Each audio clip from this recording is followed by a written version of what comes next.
Hello, everybody. Welcome back to Cantina MX Football Podcast. We took a week break and we're back with episode 327. Gonna catch up on some football. The two clásicos, Chivas America, Chivas Atlas. We have some Conca Champions League comebacks. And, of course, the big match this week, Mexico versus USA. That and much, much more. But before we go any further, let's welcome Joel to the show. Joel, how we doing? Oh, so I'm doing good, man. I'm doing really good, and glad to be back in the pod. Lots of football, lots of topics to discuss here at the Cantina. Oh, man. A lot has happened. And we start with El Clásico Sin Colores. We had a Chivas America match right after all the fiasco that happened in Querétaro. And Chivas asked the crowd to wear white, to show peace and to make sure that even though that we have a rivalry with America, that we're not going to have any violence on the pitch. And what they didn't warn us was it was also a Clásico Sin Sabor. And the game ended up 0-0, and really nothing memorable about that Clásico, unfortunately. Yeah, sin colores, sin sabor, y sin goles. Oof. It lacked. It lacked. And to me, this was, for we were talking about Leaño in the previous pod, and how he had a difficult two games coming up because it will be back-to-back clásicos, and of course for Chivas this is the big match. For Chiva fans, the super clásico, and this was perfect timing to kick your enemy when they're down. And I do think that it was a missed opportunity for him.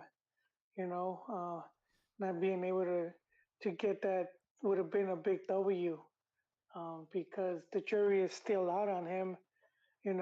Fans don't really like him, and so he needs to win them over. But yeah, big, I would say, missed opportunity for Chivas. Even though it's a draw, I'll say it should feel like a defeat. You had the opportunity to play against America, who at that time was in last place and one of the worst defenses this season, and you can't even beat them. And with And an interim coach. yeah, they got rid of Solari, and you still can't beat them. And to put salt on the wound, Jonah Dos Santos got a red card. So at one point we had an extra man, and we still can't get the win against America. And I think Leaño deserves a lot of criticism for that. And we have Chivas currently in 10th position with 13 points. So as of right now, they would be in repechaje. They would be eligible for the wild card playoff. But it just doesn't feel convincing that this is the right man for the job. Yeah, exactly.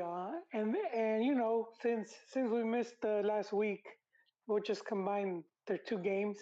Um, he followed that up with a match against Atlas, and that was another draw for Chivas, and another game that should feel for as a defeat, um, for the club, because you go on rivals and you're not able to take advantage of situations that present themselves.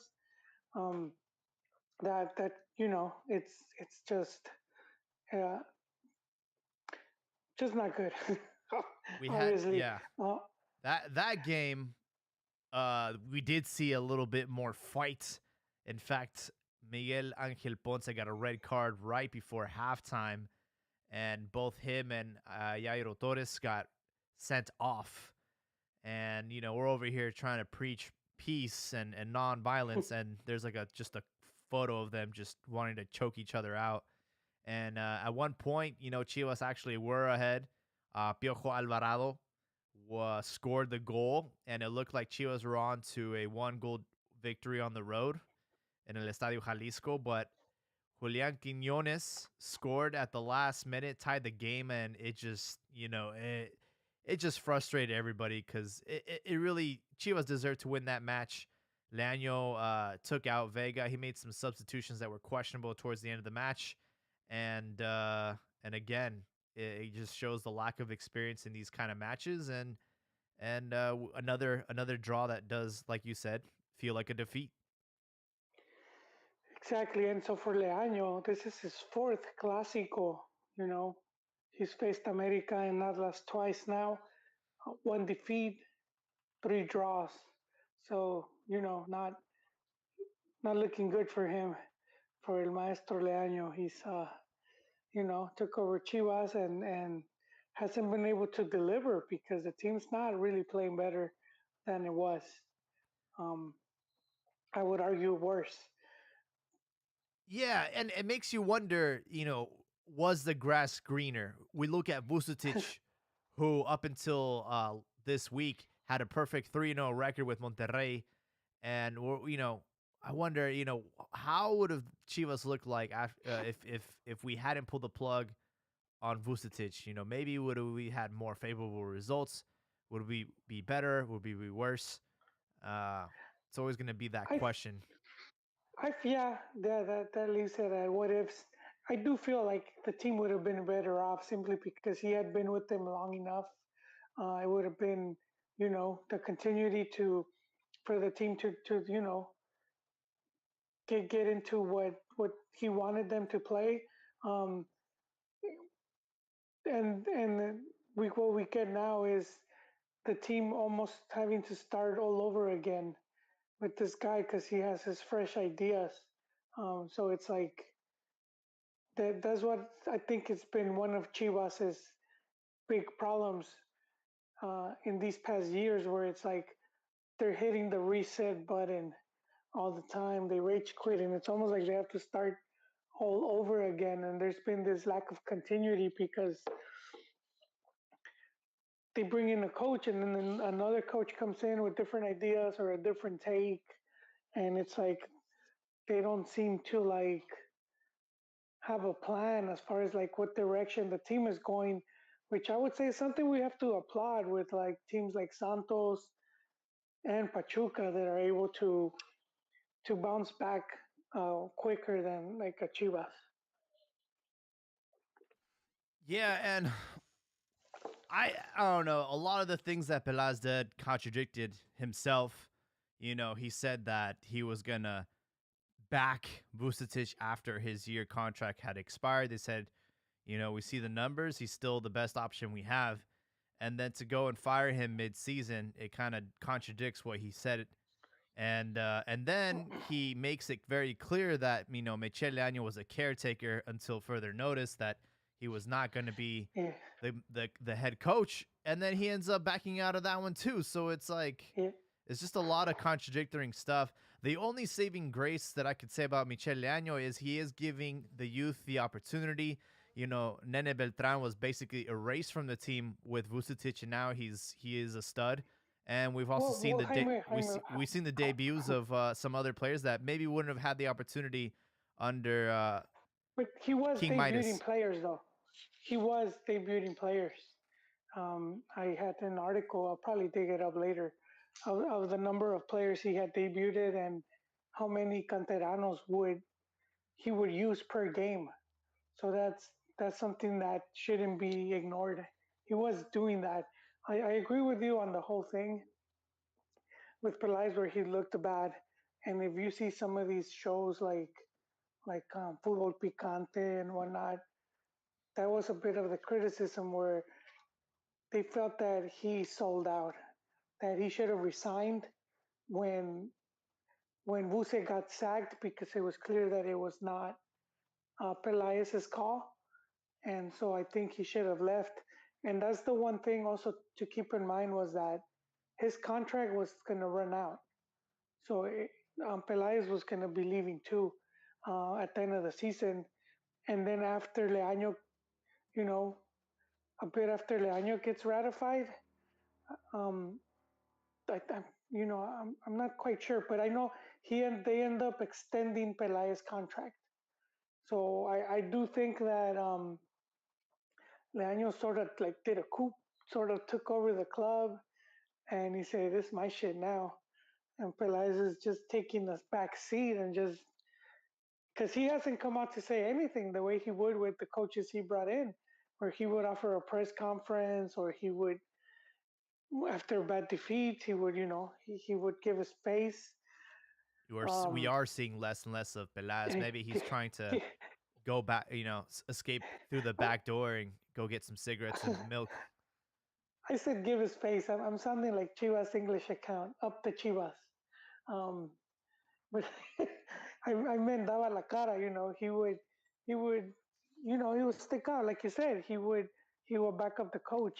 I do think, and we had talked about this way back when that happened. I do think he sold out, and I do think a big part of it was that he realized that ultimately you kind of have to play ball, or else you're never gonna be at a club long enough, because that's just how the majority of FMF clubs work, where it's all these politics, and ultimately, like, you're not gonna have complete control of a team. Um, and I mentioned this conversation that Campos had with um, with the two dudes from they were at TV Azteca, was Luis Garcia and Martinoli during the COVID thing. They had like a podcast where they would just like shoot the shit, and I need to go through some of those because some of these candid interviews, so you get some of this juicy stuff. And they were asking Campos how come he never went into coaching, and he said because I'm never gonna have complete control. There's always gonna be someone that is going to call the shots or make me do something, like use this player or switch something up. And it's like, I can't see myself working like that. He's like, ultimately, I'm going to take the fall. And that's when we see like Pelaez, career when he was at America and Cruz Azul, uh, maybe not with the national team, but we could see those were like eventually the problems that led him leaving those teams. He didn't get along with Pepe Romano at America, and then with dude, I keep forgetting this old man's name. He was at Cruz Azul. The dude that he does the takeover. He came out at Fútbol Picante and said, it's my shit now. He was Billy Chemes? Alvarez's brother-in-law. No. It was no, not a coach. It was like the brother-in-law, like Oh, one of the main shot callers over there. And so you have stuff like that, and to see it happen at Chivas, it's pretty disappointing because I did feel that he was gonna have complete control just because Amauri soccer's not his thing, and he could have been like, here you drive. And I do feel he was on the right path. Maybe the results weren't what the fans wanted, the style of play as well, but I do think with what the club had, I do think they were beginning to improve. I mean, I would say even at this point they've improved to the point where at least the club qualifies to the Liguilla or to repechaje as opposed to you know 15th or 17th place. So they managed to improve from being a bottom of the table to a mid-table, which is, I know it doesn't sound good, but I mean, shit, man, yeah. you're not gonna go to fighting the table with everything that US is lacking, man. You have to take it, one step at a time, and it's just gonna be a lot slower for this team. Yeah, I guess just frustrating to see this, because you do see teams like Puebla doing the right things. You've seen teams like Pachuca, like you mentioned, they weren't doing so well. They got Amalda, sorry, and yeah, he's got a steady course now, and we're just trying to figure out like why can't Chivas have like that kind of growth? We are moving slowly, from missing Liguilla to at least qualifying for repechaje, but we also have to, admit that we wouldn't be getting into Liga if they hadn't extended it to the 12th position. So, it's one of those things where it's just frustrating to see, especially considering the fact of the amount of talent we have and how much these players are getting paid. And I can't help but wonder, we do have that we've talked about before in the podcast that PSV and Chivas have some sort of arrangement now. They're business partners, and I can't imagine what do they have to offer us, because it's not like we can get PSV's players and have them suit up for Chivas. So I really don't understand where the mutual benefit is. It looks like PSV is just gonna basically say, yeah, I want this guy, and this guy, and we want them at a discount. Yeah, there's some things I would say where Chivas could take advantage, like maybe, for example, send over their coaches and whatnot, so that they could learn over there, like training or stuff like that. And sometimes the clubs don't like to do that, because then it's like I'm gonna. It's sort of this feeling of like I'm gonna empower you, and then you could just leave and take a job somewhere else, which is Right. you know and which it happens. It happens a lot. So that's sometimes where the club, I guess, they don't care for that. I would say if you did something like that, where it's like, okay, I'm gonna train these coaches, because usually they have a bunch of former players.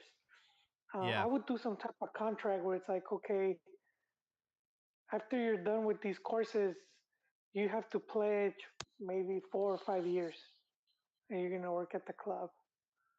You know, That way, you don't just take what you learned, go use it elsewhere. Uh, but I would do something like that. I don't know how many people would be willing that, because it's long-term commitment. But I know that's been one of the things. Sometimes they send players over there. You know, they probably send players too, but it's almost like it's not like long-term. It'll be for maybe like 2 months or something. Yeah. It's sort of It like just just to test them. it sounds like we're going to lose Alexis Vega for starters. We're probably gonna lose maybe JJ Mack. I mean, it just sounds like they're gonna be taking all our talent. And yeah, I mean, they're gonna throw cash at our face, but we don't have anybody to replace those players. And what are they gonna give us? Some Strutwaffle? Like, I don't understand. Where does PSV come into play with all this? Like, do you really think Mexico's gonna take orders from PSV? Do you think Amauri and Leaño are gonna take their advice? Um, we had I Johan would, Cruyff over there as an advisor, and the only thing we did was take out the turf and put real grass. That was the extent of his partnership with Chivas, and I don't know. I'm just trying to figure out like what exactly do Chivas get in out of all this. Chivas, Chivas to me, what they could get, and I know a lot of fans will love this, and I'm like, if you love this, you're not really a fan of Chivas. Like, you might like the team, but that's not your main team. It's probably the selección. Because one thing where I could see them doing is where you might have like a young player, like a Chevy Martinez. They already spotted him and they think he has good stuff, and they could be like, all right, send them over there, because it would be easier to his value goes up and all of that stuff, simply being in Europe.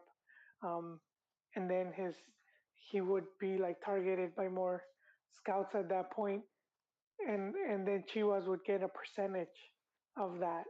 Mm-hmm. If once he gets sold, like they maintain ownership of a certain amount of the contract, and then when he gets sold, they make money. So I could see probably something like that. But then that kind of makes Chiva into like a farming club, Yeah. where it's like, dude, Chivas is a team that their fame comes from Campeonísimo. Campeonísimo wasn't Campeonísimo because they were sending their players to Europe. It's Campeonísimo because they were kicking everybody's ass in Liga MX. They were winning back-to-back titles. That's what made them, great. and Not taking because taking they tequila shots before the game. take it, and like you could read on the history of Chivas, and these guys uh, they went on they went on a gira. They went to Europe and they played some of the best teams over there, and they held their own, man. So we always get this sort of take of like that just because it's over there that it's better, and I think fans forget for many years really wasn't like that. It's just been recently, but those takes, yeah, they weren't there. If you go back, maybe like 20 years. Um, so yeah, I don't this whole thing of like you have a hot ups like for me, like I felt I would have loved it if Chivas would have had Vela and Chicharo a bit longer. I Vela agree. never even really Vela never even played with the first team. Yeah. But dude, imagine how that team would have played Oh yeah. with those two dudes there, and then you had Marco Fabian coming up in the back as well. I would have been sick, dude. And they weren't able to hold on to those talents. They sold them, in my opinion, a bit too soon. But they both went on to have good careers, so I don't begrudge that. But I'm a Chiva fan, so I would like to see a Chiva team that is like just sick. That Stacked. is really, yeah, and especially with its own talent, because all these players we mentioned, they're all, it was homegrown talent. Um, that makes it even better. So I don't. It seems almost like they're they're sort of like, and you know what? There was some talk not that far back about selling players. Oh man,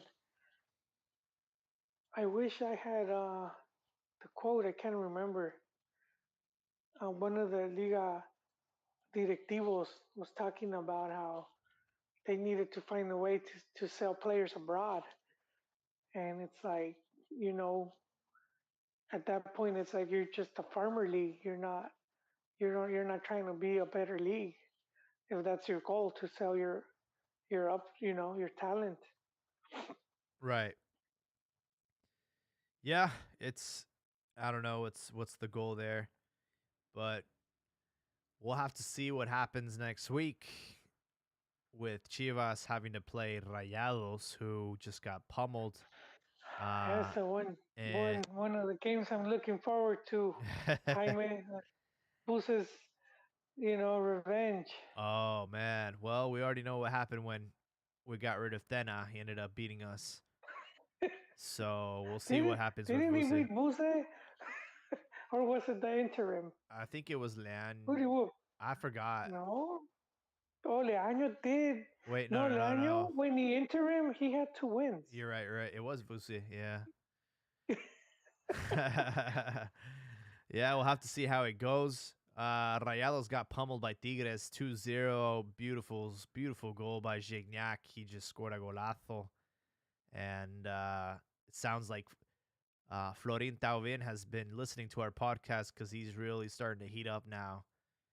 We were basically making fun of him. This guy won a World Cup and went to Tigres to never be seen again, but he's starting to come out. And this team looks scary. You have Piojo at the helm, and you have that manlet Jefferson, and then you have the two Frenchies up top. I mean, this team has the potential to win it all this season. They're comfortably in Yeah, second place with 23 points. and like you said, Buse had managed to turn things around for Monterrey. They got 3 straight wins, I believe it was, That's right. coming into this match, and then they get awoken by Piojo. And I will say this: it's just confirming a bit of what we talked about, how because we have the Selección game coming up, Yes, sir. and if Tata loses, Oof. I would say he would have one foot out of the door if the door's not even already cracked open at least a bit by now. He's going to start getting pushed out because this would be a fourth straight defeat. Uh, and I To the just states, you mean the to men's? the Yeah, states. yeah, Yes, yes, you are correct, sir. Um, so I mean, unfathomable for many fans. And I think, and they might not fire him the way we think, where it's like right after the game. They could just let him finish the eliminatorias and then show him the door, um, which is possible because I think after the U.S. game, it's another game, right? It's yeah. like a few days later. Um, yeah, so let's see what happens. But if you know, in the event that he does get sacked, FMF, the way they operate, they look into the league. Who do we know? Who's doing good? Who's uh, won the league before? Who's coached the team before? And up until recently, I had Aguirre as one of the candidates, but he flopped hard, man. And Aguirre just sort of took himself out of that a third a third time with El Tri. I think he pretty much. I would be super surprised if he got offered the job. I just don't see it happening. I do think Piojo would be candidate number one at this point. there's a meme that was floating around, where it's like Piojo with the walkie-talkie, and it's like Operation Repechaje Caon. Let's go. And it will be New Zealand again. uh, It, I it, really you hope know, it. that's Yeah, I really hope it doesn't get to that point. We are going to talk about the World Cup match between the United States. I have a lot to say on yeah. that. But yeah, with Rayados losing this one, Tigres look good. But no one's as hot as Pachuca, man. They are on a 5-game winning streak, and they are in first place with 25 points, on fire. And yeah, I mean, they have a great coach, great team. They have Pocho Ponce there, or not Ponce, Pocho Guzman, who, man, that was the one signing that I was really bummed out with that we lost out on. He was gonna really lift this team. But yeah, I mean, Pachuca's looking good. I don't know how it will go when it comes to Liguilla. I'm always skeptical about the team that ends up in first place. I think like they always get bounced out in the first round. So we'll see. But for now, they're doing a great campaign. Yes, sir. Let's see right here because um, with with just we're gonna backtrack a little bit. Buse the 3 wins, and despite the defeat, they're in seventh place now. So they're well into going into Liguilla. With a couple of teams have already played 11 games. They only have 10. So Yeah. I think they're doing good. Um, and then Tigres, second place with 23 points. Uh, so that's they're definitely doing good. And as you know, 1 game less. Uh, and then you just brought up the Tuzos. And yeah, these Ultra Tuzos, they're at the top of the hill, man. First place. I was not expecting this. I didn't think they would bounce back so soon, and just be leading the coop. They've already surpassed the entire amount of points they had last season. They had 18 points. They ended up in 15th position. Right now they're sitting at 25. So they've already they've already done more than they did last season. That's crazy.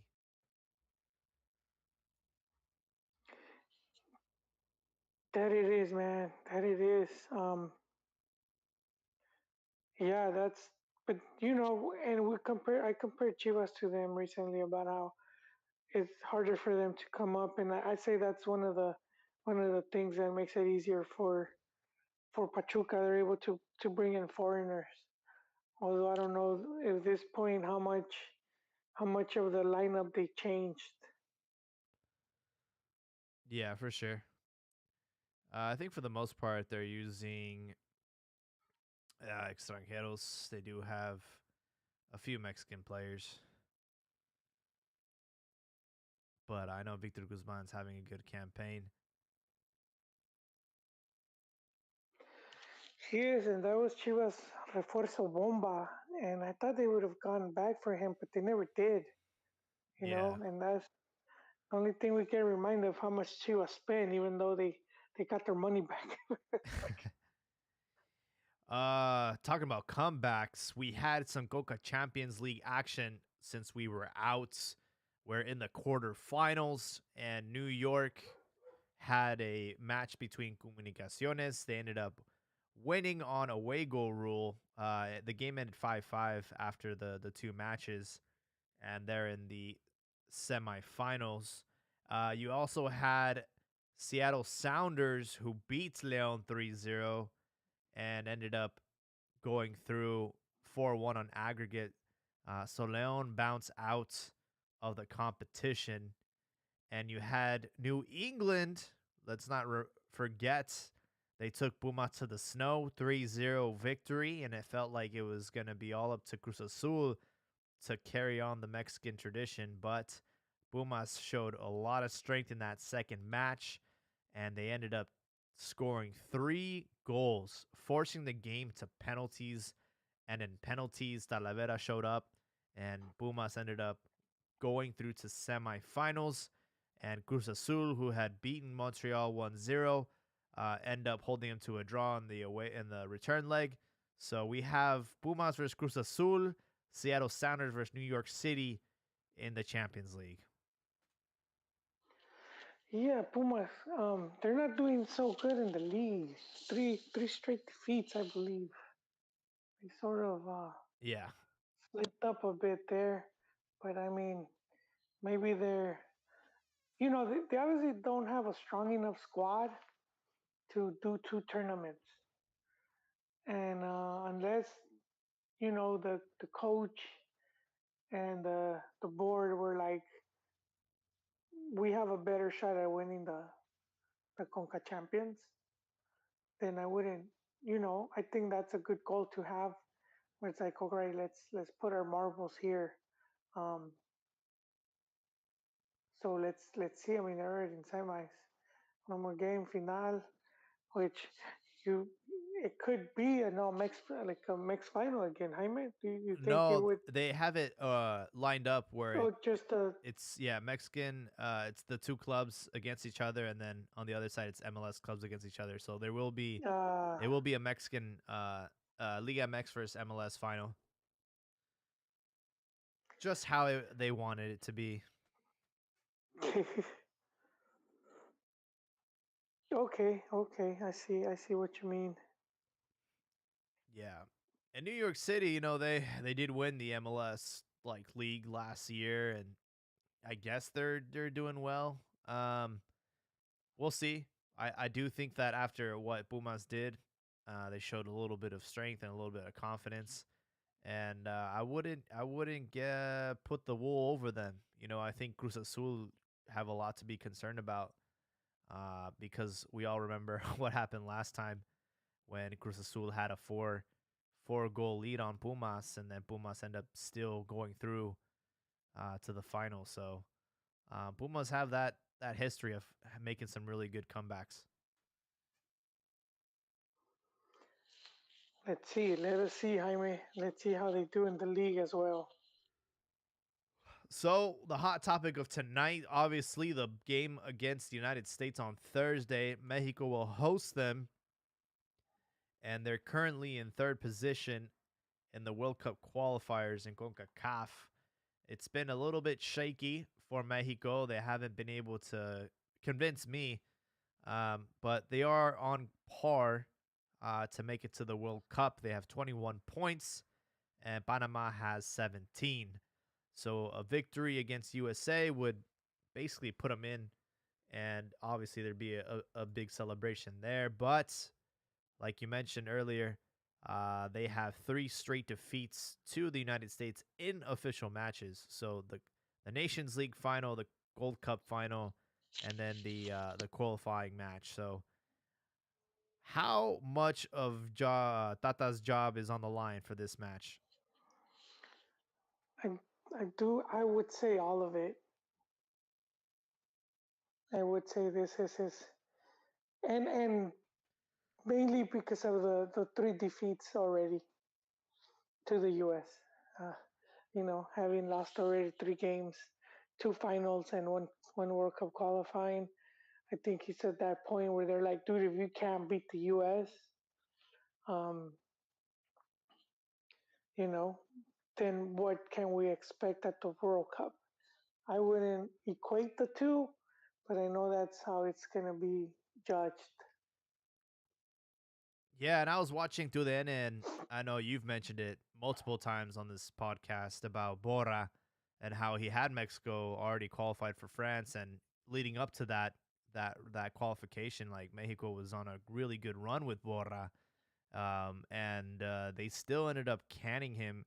And they interviewed him, and they said, yeah, they were just weren't happy with the results that we had against the United States and Costa Rica. I think Costa Rica ended up beating Mexico in the World, No, he or it was a no, they tie or tied. something. Yeah. He tied both. Oh, he tied both. Got He it. had Azteca, and it was like unacceptable because I think the media more than anything were just mixing some stuff up. And this is going back to when Mex was like way stronger at Azteca, and they had that advantage that we like to talk about. Mid, in middle of the day, midday games with the altitude and the heat and whatnot. But some of these teams had been coming in there and playing, and they were kind of more already expecting it. Different than when you play some team, and a lot of times they wouldn't take those things into account, and they would burn out by the second half. So some of these teams would prepare. They would come in advance or the day of. They had all these kind of tricks to combat that. And so this was like in 96, 97, around that time. And you were going back to, what was it, the 93, the qualifiers. And Mexico was pretty strong at home. And then the Gold Cup, that when they played their games, they pretty much destroyed all of the opponents. When Mexico hosted that Gold Cup, they beat the U.S. 4-0, I think. Um, Saga scored like, I don't know how many goals he had. Like 11 or something like that he had in the whole tournament. Uh, it's just crazy, but I think that was still like the mentality of like, oh, this team should be this good, and and I don't think they were seeing, or they didn't really care. But I was going off of Copa America because I think it was the '97 Copa America. I might be getting but that was the one with Luis Matador Hernandez. Top goal He scorer. top goal scorer, and they had Ronaldo there, man. Ronaldo was playing in that tournament, so to win it over that guy, dude, insane. But that was, to me, a really good tournament for Mexico, and they had some really good games. They got third And place, I right? think, yes, sir. Um, I do feel that they just judged them too much over these qualifiers against teams that had already been playing Mexico and knew what to expect. But I think it's the politics where it's like, some people wanted him out, or they wanted, because ultimately that's what happens. That we've always seen when a coach gets removed, right away the new guy's gonna bring 4 or 5 other players, and those 4 or 5, they're usually tied to sponsorships or to clubs or to whatnot. It's not just I brought him because I like them. There's always like a catch, and so I do think there was some of that, like a push to bring in other players, because if we look going into that Copa America, the '97 one, uh, they said like a bad performance, they were gonna sack him, and people didn't like that he was taking players, and Luis Hernandez was one of them, Matador. That's kind of where he blew up, Matador, and between that and then at the World Cup when he scores, I don't know, he had like 3 goals or 4. I don't know how many he scored. But then that's he became one of the more popular players. But going into that tournament, he wasn't. He wasn't one of the known guys, and there was other players like that, and I know there was always like that criticism. I mean, we're seeing it now, but for different reasons. You know, they don't with some of Tata's call-ups. Yeah. Yeah, honestly, going into this match, I'm not too confident with what we can actually accomplish against the United States. I feel like they're obviously going to bunker, and we're obviously going to be pulling our hair out trying to find a way to penetrate that defense. They're going to catch us with a counterattack or a set piece and punish us. And I think that's been the strategy for the United States, and it's worked. It's worked. It worked in all three matches, and that's why I'm not very confident going into this match. And another thing too is like Tata's just very pig-headed. He continues to call up players that do not deserve to be called up at this current moment. And it sadly took two injuries for him to call up the right players. So like Pizarro, for example, getting called up, he got injured, so now they brought in Piojo Alvarado, which I don't know if he deserves a call up either, but definitely better than Pizarro's form. And then you also have Jonathan Orozco, who continues to get called up. I don't know what Tata sees in him, and I don't understand why he continues to call up for goalkeepers.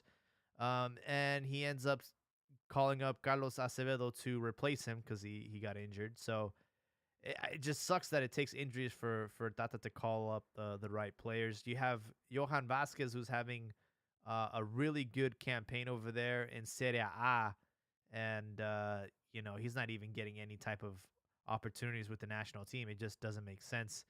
And we're calling up Chucky Lozano, who if you guys don't remember, we had to send him back to Napoli with he was all banged up and stuff, and now we're gonna borrow him again. He's probably getting banged up again. I'm like, dude, just stop calling him. Like, I know he's good, I know he's talented, but it's not worth the damage. It's not worth the liability. It's not worth him missing another month or two of action because they come at him with everything over here when it comes to CONCACAF matches. So I don't know. I just at this point we'll see what happens, but what I will tell you is if they end up getting embarrassed on Thursday, Tata for sure is getting fired. Yeah, no, this could be it. And Piojo's right there on the sidelines. And it's crazy how quickly we can, put him on a pedestal and tear him down because if he ends up winning these last three matches, he ends up beating USA, he ends up beating El Salvador and Honduras, and we end up qualifying as the first seed, like we'll put him on a pedestal and call him like a god, and we'll be all ready to tell everyone that Mexico's gonna win the Qatar World Cup. It's just that's how quickly we can turn or build you up. That's just how it is in Mexico. Yeah, it's a win, and all will be forgiven for the majority of fans. Yeah. We had a so I didn't catch the video, but Hector Herrera kind of spoke out as to why he decided to go to Houston. Were you able to watch that, or Yes, sir. what did he say? He said I w- that his agent and him had not been able to reach an agreement with Atletico, and basically Houston had a better offer. So, is it Houston or Dallas? Houston, right? Houston. H Town, yeah. So it's double H Town now. So he was, and he said, and I have to think about my family. So late, like deuces, and I keep telling you guys, ultimately these players they have to do what's best for their family because their careers could be cut short. The next game he could get injured, and that was that. And a lot of these guys, that's all they know. I mean, they've been playing soccer since they were what, like 12, Yeah. 10. Some of them go to school, some of them don't. Some of them save enough money or during their career were smart enough to start a business or whatnot, but that's not everyone. And then just because you started one doesn't mean that you were successful or that it worked out. So we don't know what's going on with them. So I do think as fans we judge them too harshly, where it's like Yeah, but I feel they like have to think. Herrera's been in Europe for what, like I feel like he's been there for 10 years almost. it's a long time, but I mean, he's still getting hate, and it's like, his priority is going to be his family, not to entertain the fans. And I think he was just going to go where he's going to get the most value, and who can blame him for that? It feels I mean, premature because he's 31 years old and he was in the starting lineup against Manchester United in the Champions League. He was boss of the midfield. He just feels a little bit yeah, premature. he, he was doing what we know he can do. I mean, we're still going to have him on selección, but again, Jaime, I was like saying, if he wasn't getting the guarantees he wanted, then why stay? I know for us as fans to see those Champions League games or to see him against the best teams. But I mean, we're not. If he was to get injured, we're not gonna send money to him. We're not gonna send a gift basket or whatnot. We're not gonna make sure his kid goes to a university and help pay. Or if someone is sick, we're not gonna pay their hospital bills. We're not gonna give a shit. We're gonna move on to the next player. So that's sort of the thing where it's with these guys they have to plan, man. They have to plan ahead and It makes me get. curious to see how much he's making because there's no way he's not making at least 100 grand a week. I Isn't mean, transfer market doesn't transfer market show, or is that? Chicharito was making 150,000 pounds a week at West Ham, and No, but then he took a pay cut at he Sevilla. took a pay cut at Sevilla, but I mean, he was still making like 70K a week. So, I mean, with Herrera's like, you know, portfolio, captain of Porto, going to Atletico Madrid, I'm pretty sure he's making over 100 grand a week. So I'm like, come on, bro. Like, there's no All way. right, how much? How much a year? How much a year? I mean, he's making what, 400, 400 a month. I mean, he's clearing over a million easily, dude. He's gonna get paid like 6 million here. Yeah. He's probably, yeah. I think at Houston, he's Well, I gonna be mean, making a lot of money. well, the top players league at Mex get about 2 million, and Yeah, I'm going on average. I'm sure Gignac makes a lot more than that, but yeah. No, yeah, no, the Guignacs, those are like a handful, maybe less, that do make that amount, but it's only like maybe 5 players in the whole Liga MX that are gonna reach that amount. I can't even think of it. It might be like three. Um, but yeah, in over here, that's pretty much what Chicharo makes, and that's right up with Velas making, and that's what they're dude 6. It's That's some nice pocket change right there, Jaime. I mean, He's not gonna have to put his face in danger anymore. that's true, man. I don't want to mess up his GQ looks. Um, nah, man, he's. Uh, I get it. I get it for fans are disappointed, but I also get it for him. Yeah. This deal came through, but I mean, I don't know, man. I feel like you were talking about this the other day, how Mexican fans too quick to celebrate just because some players having a good game in Europe, Oh as if it's man, like we are almost as if it's some great achievement. It's like, you know, it's almost like when you're seeing the kid take his first steps. It's just he's learning to walk. It's sort of like, oh. yeah, this new generation, or I don't know what is happening right now with the fans online, but I mean, we're so desperate for anything, any form of anything. Like literally like anything. Like, Marcelo Flores scores a goal for Arsenal under 23 and everybody's like, "Oh my god, here we go." Forget about Pulisic. He's the next best thing in CONCACAF and we should be taking him to the World Cup. I'm like, dude, this guy hasn't made his professional debut yet. Like, chill the fuck out. And I mean, any type of success in Europe, any player, like, we're just all over it.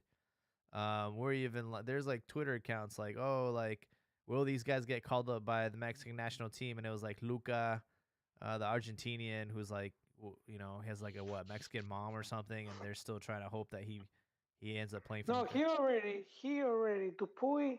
yeah, He already took a call from the Argentina. yeah, He exactly. was at Rosario Central. I know they had capped him at the youth level. Mexico did.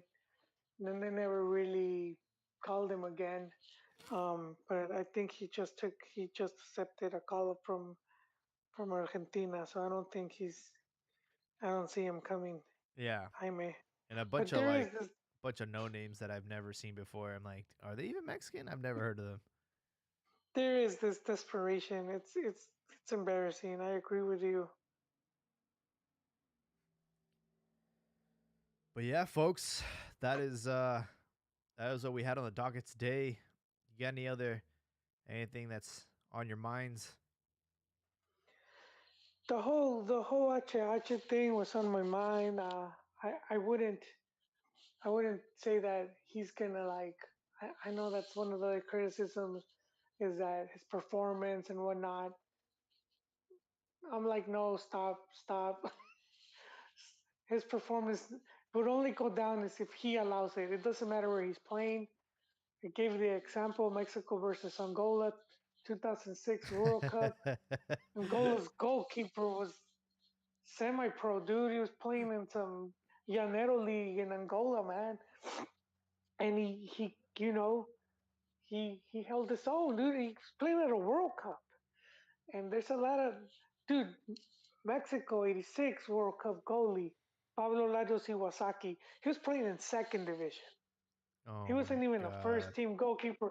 So this whole thing of like, oh, because no, it doesn't work like that. Just it just doesn't. If you're an athlete, it's like the whole riding a bike thing. You don't forget how to ride the bike. He's not his passing is not gonna turn to shit just because he moved to Houston. It's not like because there's something at the water at Madrid. It's he's gonna play at that level if his mentality is there. Unless he's like Chicharo crying like a little bitch and saying his career's over, then he's doing it to himself. It's your own. It's the whole mentality. We saw it with Ibrahimovic. Although I would like to have a better example because that dude's a beast. But this dude came through to like at 40, he crushed it, and he's like, "Well, fuck it, who's next?" And he went to Milan and he started crushing it. He didn't suck. Yeah. It's the mentality. It's like I got this. Give me the ball and get the fuck out of my way, type of thing. But if you let stuff get to you, like Chicharo said in an interview, I think we heard it, Jaime. I think you showed it to me, where he was talking about how he hated hearing about the kids aren't his. They were saying it was his coach, the kids he has with. His life coach. And like, this guy's reading comments, and it's like, dude, come on, why? Why do you even give a fuck? Yeah, dude. The fact that you're But like but stupid to that level, man, your self confidence must be so low. yeah, you've done so much shit that the majority of people talking shit hasn't Bro, even this dude not played even gonna for get close. Manchester United and Real Madrid, and he's going on the comments like, meow, meow, meow, meow, meow, meow. Like, what are you doing, bro? No, That's yeah, my man. life coach, he's not banging my wife. The kids are mine. Like, dude, you don't have to explain anything to anyone, bro. You scored 50 goals for Manchester United, dog. You're our all-time national goal scorer. Be a man. Do the right thing. He clutched the match winner, right, over eliminating rivals Athletic in the what's that, the Champions League? He Madrid. scored the Yeah, goal. Atleti Yeah, he Madrid. scored Yeah. it over Athletic. He scored it. I mean, this dude, he's done some shit, man. But I'm saying it's the whole mentality type of thing. And if you let it get to you, or if they just threw the towel, then that's on you. It's not on the league. The league is there. It wants to, you know. And I say this as a Mexico fan because I saw this attitude when I started watching, like in the early '90s, and you would have South Americans come into Liga MX, and sometimes they would be some of the better ones, as opposed to some cartucho quemado, some dude that's about because even at one point Liga MX was kind of seen like that as well. You know, Oh, they were really? bringing some really old dude. You're coming to retire, yeah, sir. And then we started seeing younger and younger South Americans coming into Liga MX, and that was the attitude. If you were to read stuff back then, it was forums, soccer forums. You know, if you were to read the soccer forums and you were reading, and that was, it was like, oh, he should have gone to Europe, even if it was second division. His career's over, and we started seeing the opposite. Mauro Camoranesi, one of the big examples, you know, came to Santos, Cruz Azul, ends up in Serie A with Chievo, and then I don't know if Juve. Chievo was in Serie B, but ultimately, yeah, with Juve, and then the Italian national team World Cup champion. Uh, and all there was other players. I forgot this dude. I think I don't know if it was Roma. Ah, the name Jaime Rodegaya. That ends up going to the EPL. He was at what's that, Rodallega? Necaxa. There you go. I might be confusing the names. Hugo Rodallega, right? He played You for Googled it. no, I remember his time at Because Atlas. I'm googling it now, He went but to I'd like to. Necaxa, Wigan, Fulham. Yeah. So he did. He did end up in. Yeah. See, so this whole thing about like, Chelito you Delgado. know, oh, that was one of my favorite players, man. Chelo Delgado and oh, dude, there was two dudes. They were at Rosario Central. The other dude ended up going to Genoa in Italy. I can't remember his name. They were teammates. They were teammates at Rosario, and then Cruz Azul brought both of them.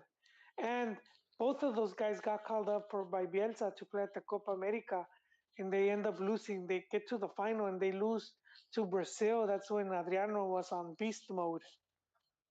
Really? Yes, sir. But I mean, dude, that's. I would say this is the second time where Liga MX players came close to lifting glory, man. Because if they would have won, it would have made Liga MX look so good. And then the most recent one, Jaime, can you guess? What's that? At the a Liga MX player that if he would have scored the match winner, Liga MX would have been seen in a different light. Uh in what? Copa America or something or what? No, no, it was a European Oh, in the tournament Euro? this time. No. Wh- Well, Yeah, Gignac. oh, okay, okay. Remember, doesn't he hit the post? I don't remember. I just know that Oh, they called him up for the Olympics and we beat him. he is older. No, this was in the Euro. They play the final. Was it? Anyways, those are two big events. But we do end up seeing later on more and more players coming over here and still doing good and still going abroad. Luciano Figueroa was his name. There you go. Ah, there you go. Luciano Figueroa was the second guy. But they still ended up being in their national team.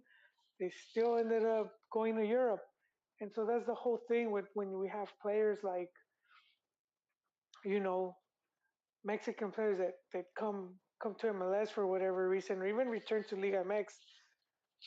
If their mentality is there, that whole competitiveness, they're not gonna suck, man. They're just not.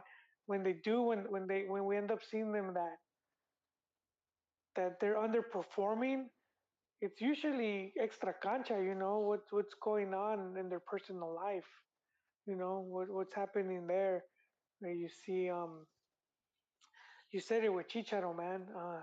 You noted this, Jaime.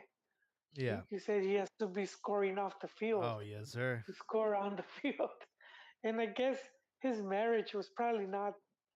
Maybe his relationship wasn't the Ah, right one, he knocked her and it up. wasn't It was an working. accident. He married her It, because it was like the right thing to to his do. parents, and his parents are very religious, and there could have been pressure there, of like, you got her pregnant, you can't have you know, a child out of wedlock and whatnot. That could be a possibility. Even I remember the marriage thing seemed a bit quick because Rushed. I Yeah. was in San Diego. It was in San Diego they got married, and I remember hearing the news, and I remember telling, people in the pod, I could see him coming to I could see him coming here. Why else get married here if doesn't make sense if he plans to stay abroad. And he did. He eventually did. So I mean, his attitude and his playing has been on the rise to the point of you have a lot of fans asking for him to come back. Same with Vela, he's still crushing it. So I that's the whole thing with Ache man. If he sucks, it's because this dude just decided to call it in. He cashed his chips, which would suck for the Houston team. I didn't pay all this money to this dude just so he could be like, fuck it. I'm going fishing. Yeah.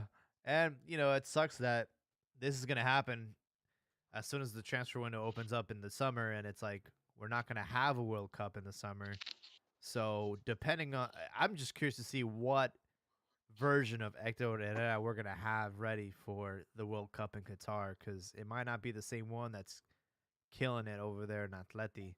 So, we'll I have to hope see. it is, man, because his mentality is okay, I'm about to retire. This is my last hurrah. This is going to be the biggest stage I get to play, which he might be able to squeeze another one, but I would say at his prime, this is it, and he could be like, you know what, fuck it, I'm gonna kill it here. Yeah. And if that's his thing, I mean, look what Cuauhtemoc did, man. He was already old when they Aguirre called him back. You had Mexico team was just getting their ass whooped in the region, and they he brought Cuauhtemoc at like I don't know, he was like 37. Yeah. Dude comes in and he crushes it, Yeah. man. That's true. And he had played with the Chicago Fire. This guy was playing in like He's playing with MLS. Osorio. He's playing with Osorio. That was the coach of the Fire. This was Juan Cambios, man. Um, I don't know if he was still at the Fire when Aguirre calls him up, or he had just returned. he But was he at had been playing there. he was at Veracruz. Okay, he had just come Chicago back. Fire up until 2009 and then he went to Veracruz in 2010. Yeah. Okay. But I'm not sure. Yeah. It's pretty crazy. Yeah, so that's my take, man. I wouldn't blame. It's on you, man. It really is. So I